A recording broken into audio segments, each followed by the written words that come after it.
I've had obedience from various points of view. See?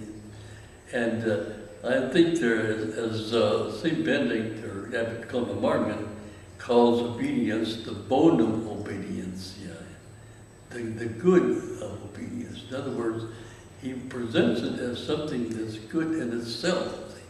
Now, some people might say that obedience is rather negative, that you have to be under somebody else.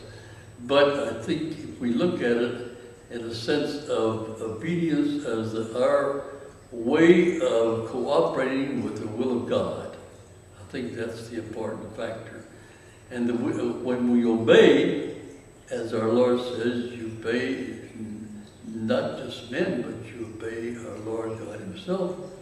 St. Benedict is very indicative of that in the rule when he said the superior takes the place of Christ in the monastery.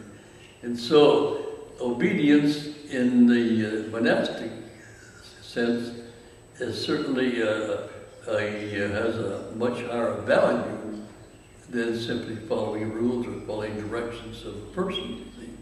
It means that we are doing this, we're observing God's will, and when we obey a superior, we obey something that our Lord Himself wishes us to do.